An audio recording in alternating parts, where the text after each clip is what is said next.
Hi hello అండి, చూసారా నేను చెట్లకేసిన ఎరువు ఎంత బాగా పనిచేసిందో. చెట్టుకు ఎన్ని గులాబీలు వచ్చినాయో చూసారా. ఈరోజు ఒక 5-6 గులాబీలు వచ్చినాయి. ఎంత బాగున్నాయి అసలు.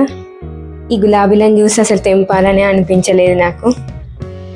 ఆ చెట్టు మీద ఉంటేనే అసలు ఎంత బాగుంటాయి చూడడానికి కూడా. ఏదో చెట్టు కలర్, తోట అంతా ఒక కలర్ఫుల్గా అలా మంచి అనిపిస్తుంది. మార్నింగ్ ఎంతో హడావిడి ఉంటుందంటే ఈ టీ మాత్రం ఎన్నోసార్లు, ఇప్పటికి 4 షిఫ్ట్లు పెట్టాను.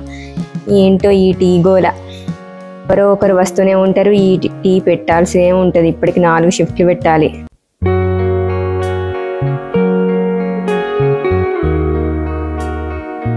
ఇప్పుడైతే నేను మక్క గారెలు చేస్తున్నాను. అంటే మొక్కజొన్న గారెలండి, తెలంగాణ భాషలో మక్క గారెలు అంటారు అనమాట. అందులోకి ఈ స్వీట్ చేసి ఆ మక్క గారెలు తింటే ఎంత బాగుంటాయో. ఈ స్వీట్ చేయడానికి మా వారిని అయితే పెట్టాను.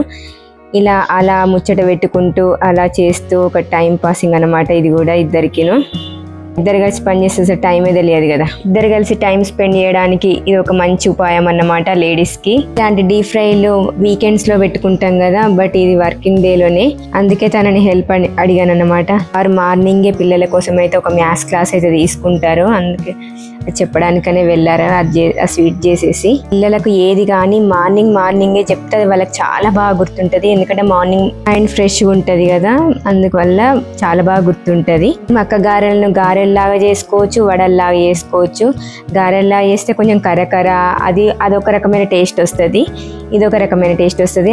అందులోకి స్వీట్ అవసరం లేదు. స్వీట్ ఎలా చేశానంటే, బియ్యాన్ని నానబెట్టి మొక్కజొన్న పేస్ట్ని కొంచెం ఆ పేస్ట్ని కొంచెం వేసి షుగర్ వేసి పాలు పోసి చేస్తే చాలా చిక్కగా పడేదాకా దగ్గరికి వచ్చేదాకా ఊక కలుపుతూ ఉండాలి. బెల్లం వేయద్దు, బెల్లం వేస్తే పాడైపోతుంది. పాలు పోస్తాం కదా, విరిగిపోతుంది. చల్లారినాక బెల్లం పాకం పోసుకోవచ్చు, కానీ ఇక పిల్లలు ఇంట్లోనే ఉంటారు. బయటికి వెళ్ళే వాళ్ళు అసలు వెళ్ళరు. ఇంకా ఇది ఎక్కడికి వచ్చాను అనుకుంటారు, స్కూల్కు ఫీజు కట్టడానికి అయితే వచ్చాను. వీళ్ళేంటండి బాబు 2-3 సార్లు తిప్పారు.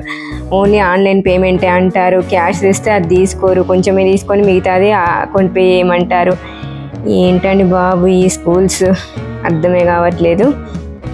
అండ్ మళ్ళీ నెక్స్ట్ ఇక్కడికి వచ్చాను. కర్టెన్ రాడ్స్ బ్రేక్ అయిపోయినాయి. రాడ్స్ బ్రేక్ అయిపోలేదు, అది అందులో బిగిస్తాం చూడండి, అది బ్రేక్ అయిపోయింది. అందువల్లనే నేను కర్టెన్స్ వేయలేకపోయాను. అవి ఉట్టి అసలు 10 రూపీస్ 20 రూపీస్ ఏమో, అవి వేస్ట్. ఇలాంటివి ఈ డిజైన్ వచ్చింది చూడండి సైడ్కు, అది వేస్ట్. అవి అసలు చూపుకే అవి తీసుకోవడానికి అయితే ఇక్కడికి వచ్చాను. వీళ్ళు మెయిన్ వర్క్ వుడ్ వర్క్ చేస్తారండి, చాలా బాగా చేస్తారు వీళ్ళు వుడ్ వర్క్. అన్ని వాటికి సంబంధించినవి పెట్టుకుంటారనమాట. మెయిన్ వర్క్ అయితే వుడ్ వర్క్ వీళ్ళది. ఈ టైప్ అయితే తీసుకున్నాను. ఇవి అసలు ఎన్ని ఏండ్లైనా పాడే కావు. అసలు ఎంత స్టాండర్డ్గా ఉంటాయంటే అంత స్టాండర్డ్గా ఉంటాయి. మనం ఎంత స్టైల్గా ఉండాలనుకుంటామో అంత తొందరగా పాడైపోతాయి. గేదెలు చెట్లను తినేస్తున్నాయి ఆకులన్నీ. అయితే దానికోసము ఈ నెట్ తీసుకుందామని అయితే అనుకున్నాను. ఇది 200కి మీటర్ అంట, నాకు ఎక్కువ అనిపించింది. అండ్ ఇక్కడ గోధుమ పిండికి అయితే అన్నీ ప్రిపేర్ చేసుకుంటున్నాను. అంటే అన్నీ కలిపి తీసుకొని పోయి అక్కడ పట్టిస్తాను అన్నమాట. ఆ గోధుమలలో అసలు ఏమేం కలుపుతానన్నదే షేర్ చేస్తాను. ఇది స్పెషల్ ఏం కాదులేండి, అందరు చేసేదే కానీ, బట్ నేను ఇక్కడ చూపిస్తున్నాను అంతే.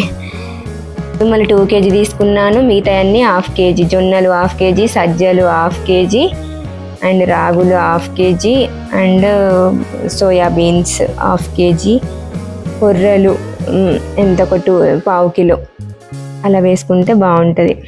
ఈ మిల్లెట్స్ అన్నీ కలుపుకోకండి, ఎందుకంటే అవి నానబెట్టి చాలా ఉడకాలి, అప్పుడే అది డైజెస్ట్ అవుతుంది ఈజీగా. అందుకే కొర్రలు తక్కువ పోసాను.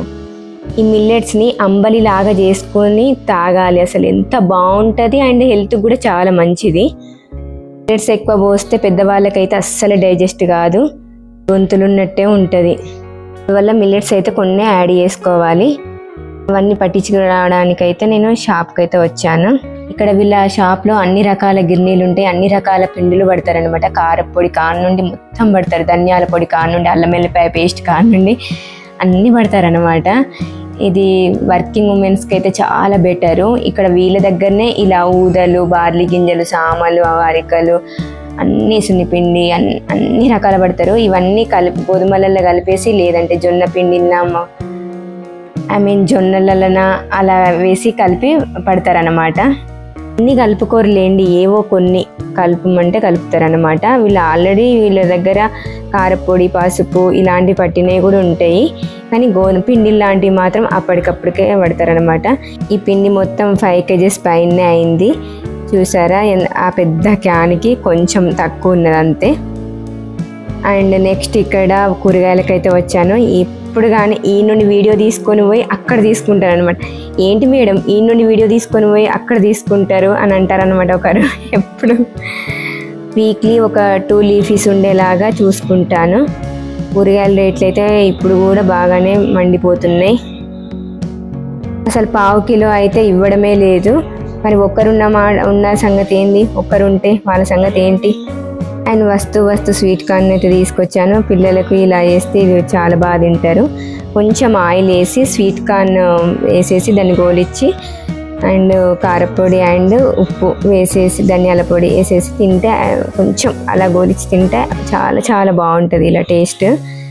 ఇది బాయిల్ చేసి కూడా వేసాను, అది షార్ట్లో పోస్ట్ చేశాను చూడండి ఎలా బాయిల్ చేసి తింటే బాగుంటుంది అనేది.